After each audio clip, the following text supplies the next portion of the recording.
Balanagar, CCS Madhapur, CCS Medchal, CCS Shamshabad, CCS Rajnagar మరియు IT cell విభాగము మరియు మళ్ళీ అన్ని పోలీస్ స్టేషన్స్ నుంచి కొంత ఈ అన్ని కాంట్రిబ్యూషన్స్ తోటి మొత్తం 1100 ఫోన్లు ఇప్పటికీ రికవర్ చేయబడింది. లాస్ట్ 2 months నుంచి ఫోన్స్ టార్గెట్ పెట్టాము, అది కంప్లీట్ చేసాము. ఈసారి 1000 ఫోన్స్ కావాలని చెప్పేసి ఇది మన సిపి సైబరాబాద్ అవినాష్ మాన్సార్ ఆదేశాల మేరకు డీసీబీ క్రైమ్ సార్ ఈ ఇన్స్ట్రక్షన్స్ చేయడం వల్ల ఒక జోన్ నుంచి ఒక ఏఎస్ఐ, ఒక 2 కానిస్టేబుల్స్ డైలీ మార్నింగ్ నుంచి ఈవినింగ్ దాకా రెగ్యులర్గా మాట్లాడుతూ ఎక్కడెక్కడో ఉంటాయి. ఇది వివిధ రాష్ట్రాలలో, బీహార్లో, ఒరిస్సాలో, ఉత్తరప్రదేశ్లో, కర్ణాటకలో చాలా లాంగ్వేజ్ ప్రాబ్లం అయినా కూడా మన వాళ్ళు మాట్లాడుతూ ఈ ఫోన్స్ అన్నీ ఒకళ్ళు అక్కడి నుంచి మాట్లాడేటప్పుడు ఎంత ప్రాబ్లం అవుతుందో మీకు తెలుసు. వీళ్ళకి ఇది మా ఫోన్ ఎందుకు కాల్ చేస్తున్నారు, ఇది మేము కొన్నామని ఒకళ్ళు.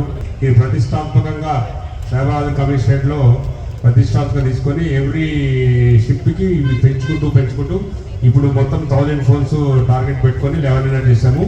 నెక్స్ట్ అది 2000 పోతుంది, తర్వాత 3000 దాకా కూడా వెళ్ళిపోతుంది. మొత్తం 90,000 ఫోన్స్ ఇప్పటిదాకా పోయినాయి మొత్తం స్టేట్ వైజ్గా. అవి మనం ఒక్కొక్కటి రికవర్ చేసుకుంటూ వస్తున్నాం. అన్ని రాయించుకొని still I was not have any hope. But luckily నిన్న పోలీస్ మన కమిషనర్ గారి నుంచి ఇక్కడి నుంచి కాల్ వచ్చిన వెంటనే రియల్ సర్ప్రైజ్, ఇట్లా కూడా దొరుకుతున్నాయా, ఇంత కష్టపడుతున్నారు మన గురించి అని చెప్పి నాకు చాలా హ్యాపీనెస్. అది కూడా ఫ్రాడ్ కాల్ అనుకున్నాను. ఫస్ట్ బ్లాక్ చేశాను, తర్వాత మళ్ళీ ఫోన్ చేశారు. ఇప్పుడు సార్ వచ్చేసి వినాయకరావు గారు అనుకుంటా నాకు ఫోన్ చేశారు. సార్ డాక్టర్ గారు వచ్చారు, మీ నెంబర్ వచ్చింది, మీరు రండి అని చెప్పారు. నిజంగా మనం ఇంత బిజీ షెడ్యూల్లో వాళ్ళందరూ మన కొరకు మన ఫోన్స్ పోగొట్టుకున్నా, మన ఆస్తులు పోగొట్టుకున్నా, బంగారు పోగొట్టుకున్న వాళ్ళు చెప్పినట్టు నిజంగా మనం పాటించాలి. ఒకటి చిన్న సజెషన్ వాళ్ళు ఏమనుకుంటే నేను చెప్పేది ఏంటంటే, సార్ పోలీస్ స్టేషన్లో నేను అక్కడ వెళ్ళి చూసినప్పుడు ఏంటంటే అక్కడ ఈ సెల్ ఫోన్ దొంగల ఫోటోలు అన్నీ ఉన్నాయి. మీరు వీలైతే ప్రతి బస్ స్టాండ్లో అలాంటి ఒక ఫ్లెక్సీలు పెట్టిస్తే మేము కొంచెం జాగ్రత్తగా ఉంటాం. మాలాంటి సీనియర్ సిటిజన్ కానీ ఎవరైనా బిజీగా పోతుంటాం వస్తుంటాం. అట్లాగే ఇంతకుముందు మీరు పబ్లిక్ అనౌన్స్మెంట్ సిస్టంలో చెప్పారు మాకు అన్నీ. అట్లా ప్రతి సిగ్నల్స్ దగ్గర కానీ ఎక్కడ కానీ సెల్ ఫోన్ దొంగలు ఉన్నారు, జాగ్రత్త పడండి అని జస్ట్ మీరు ఒక పబ్లిక్ ట్రాన్స్పోర్ట్ పబ్లిక్ అనౌన్స్మెంట్ సిస్టంలో చెప్తుంటే మేము మర్చిపోయినా ఇమీడియట్గా మళ్ళీ మాకు వస్తుంటుంది. సో నా అభిప్రాయం ఏంటంటే మన సార్ వాళ్ళందరూ, మన పోలీసు వాళ్ళందరూ నిజంగా ఫ్రెండ్లీ పోలీసింగ్ అని అనిపించింది. చాలా బాగా రికవర్ చేశారు. I'm very much thankful to them. Thank you. ఆఫీస్కి వెళ్తుంటే ఖైరతాపూర్ బ్రిడ్జ్ దగ్గర నా మొబైల్ పడిపోయింది. సో వితిన్ 100 మీటర్స్లో నేను రికగ్నైజ్ చేసుకొని మళ్ళీ బ్యాక్ వస్తే ఎవరో ఎత్తేసారు ఫోన్, ఇంకా కలే స్విచ్ ఆఫ్ ఉంది. సో ఆల్ ఆఫ్ సడన్ నేను ఆఫీస్కి వెళ్ళాక మా ఫ్రెండ్ ఒకటి సజెస్ట్ చేశాడు అనమాట, సిఆర్లో అప్లై చేయరా, సో రికవర్ అవుతుంది అంటే. అతన్ని ఆల్రెడీ వరంగల్లో ఒకసారి రికవర్ చేశారు. సేమ్ థింగ్ నాకు చెప్తే నేను పోలీస్ స్టేషన్ కూడా విజిట్ చేయలేదు, ఆన్లైన్లోనే వెళ్ళి మన ఐఎంఐఏ నెంబర్ అని అన్ని డీటెయిల్స్ అప్డేట్ చేసి పెట్టారు. అండ్ ఫర్ సేఫర్ సైడ్ నేను ఒకసారి పేట్ బషీర్బాద్ కూడా వెళ్ళి అక్కడ జస్ట్ డాక్యుమెంట్స్ అని సబ్మిట్ చేశాను. విత్ ఇన్ 1.5 monthలో నాకు మెసేజ్ వచ్చింది, లైక్ సమ్మన్ నా ఫోన్లో సిమ్ వేశారని చెప్పి. సో మళ్ళీ నేను పేట్ బషీర్బాద్కి వెళ్తే అక్కడ నాకు తెలిసింది ఏంటి అంటే ఆ పర్సన్ అతను ఎవరైతే ద్వారకా వెళ్ళిపోయినా మొబైల్. సో ద్వారకా వెళ్ళిపోయేసరికి నేను ఇక్కడ ఐ లాస్ట్ హోప్, ఇంకా అసలు వస్తుందో రాదో, ఇంకా ద్వారకాలో ఇక్కడ మన Telangana state with in the state అయితే రికవర్ అవుతుందేమో అనుకున్నాను. బట్ ద్వారకా నుంచి all of sudden last weekend నా మొబైల్ పోగానే ఫస్ట్ పర్సన్ మా మదర్ ఏడ్చింది అనమాట. సో iPhone 12 పోయింది, సో అంత పెట్టుకున్నా ఉన్నా పోయింది అని చెప్పి. అండ్ ద ఫస్ట్ పర్సన్ నాకు సాటర్డే రోజు కాల్ రాగానే she is the first person, like ముఖంలో నవ్వు చూసాను. దాంట్లో కస్టమర్ లేడీసే నా ఫోన్ని దొంగిలించడం జరిగింది. వెంటనే మియాపూర్ పోలీస్ స్టేషన్లో కంప్లైంట్ ఇచ్చాను. అది దొరకదేమో అని అనుకున్నాను, కానీ దొరికింది. నిన్న సార్ ఫోన్ చేయగానే నేను చాలా సంతోషపడ్డాను. నాలాగే అందరూ సంతోషపడుతున్నారని అనుకుంటున్నాను.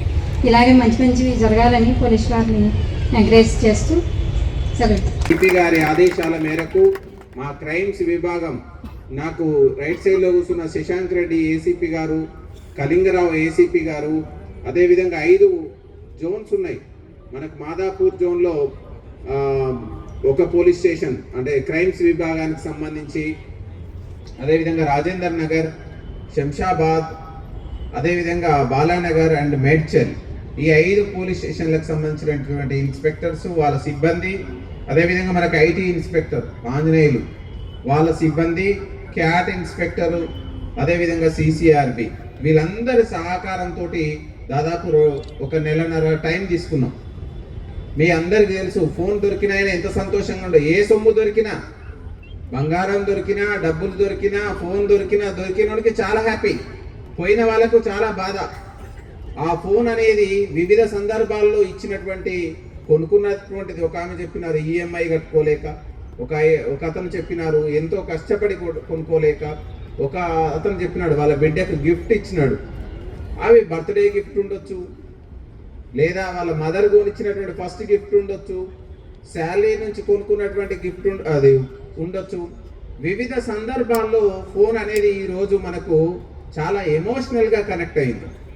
మన ఇంట్లో మన అమ్మా నాన్నతోడు ఎంత అయితే బాండింగ్ ఉంటుందో ఫోన్ తోడు కూడా, ఫోన్ అయినా ఒక 5 నిమిషాలు పక్కకు పెట్టి ఉండలేని పరిస్థితి ఉన్నాం మనం సమాజం.